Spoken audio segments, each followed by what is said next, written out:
My name is Karthik Narayan and I am legal intern in Lexis & Company. Today I am going to discuss A.K. Gopalan versus State of Madras. This is one of the important judgment of Supreme Court, and before moving to Maneka Gandhi versus Union of India judgment, this is something that everyone has to read and understand. So let's move to the fact of the case. So A.K. Gopalan was a communist leader and he detained under Prevention of Detention Act 1950 in Madras jail. So he moved to Supreme Court claiming that Article 13, Article 19, Article 21, Article 22 of the Constitution is violated. So as we all know that as per the Article 32 of the Constitution, we can directly move to Supreme Court if there is any violation which happened, anything which is mentioned in the Part 3 of Indian Constitution. So because of this, he directly moved to Supreme Court and his argument was following. So it is a violation of Article 19 of Indian Constitution. So according to Article 19, so there are something that is conferred to every citizen of India. So those are like the right to freedom of speech and expression, the right to assemble peacefully and without arms, the right to form associations or unions, the right to move freely throughout the territory of India, the right to reside and settle in any part of the territory of India, and the right to practice any profession or carry any occupation, trade or business. So these are the rights which is conferred by Indian Constitution according to Article 19 to every citizen of India. So he is claiming that this right is getting violated, and he claimed that he argued that the personal liberty is a part of fundamental right. Personal liberty is a part of fundamental right according to Article 19, and according to him, Article 19 and Article 21 are part and parcel. That has to be read together. There is a connection between Article 19 and Article 21 of the Indian Constitution, because Article 21 of the Indian Constitution says about the personal liberty, and these are something which that includes. Article 19 and Article 21 is having that connection. And also he specifically mentioned about the right to move freely throughout the territory of India. That right he specifically mentioned. He argued that only at two situations the government of India can make restriction of the right of freely move throughout the territory of India.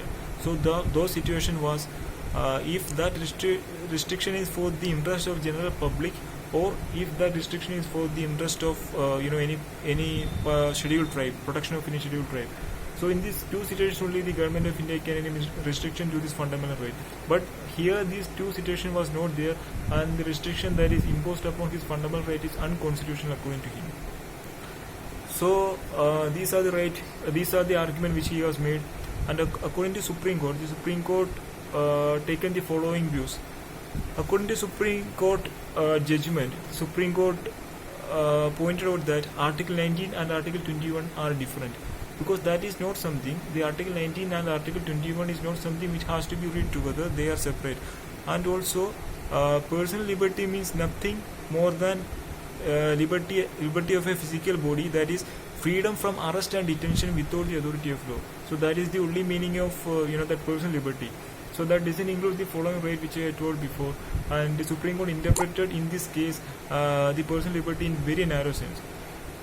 And Supreme Court pointed out that Article 19 and the rights mentioned as per the Article 19 is only to citizens of India, but that is not applicable to citizens of India who are under detention or who are in jail.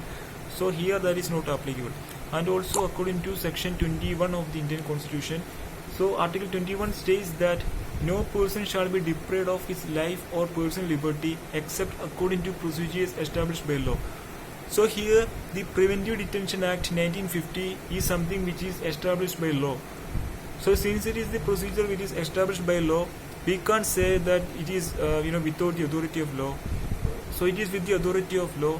So by taking these things into consideration, the Supreme Court finally adjudicated that the Prevention Detention Act 1950 is not non-constitutional, that is constitutional. And the argument that that A.K. Gopalan has made is the Supreme Court didn't take that into consideration and adjudicated that the Preventive Detention Act 1950 is constitutional. And there was only one judge who is his name is Justice Faisal Ali, and he was the only one who was against the judgment, who was against the decision of the majority one. According to him, there exists a violation of Article 19 of the Constitution, because that is something which is conferred to every citizens of India, So here the Preventive Detention Act 1950 is violative of those rights, so that is unconstitutional according to him. But since the majority of the judges were in the opinion of Preventive Detention Act 1950 being constitutional, so the Supreme Court adjudicated in that way. But after that, at the time of Maneka Gandhi versus Union of India judgment, the Supreme Court finally, that confirmed that the judgment, the time the Justice Fasal Ali was taken was right. The Supreme Court confirmed the constitutional validity of that. So this was the case about A.K. Gopalan versus State of Madras. So thank you for listening to me. Thank you and have a nice day.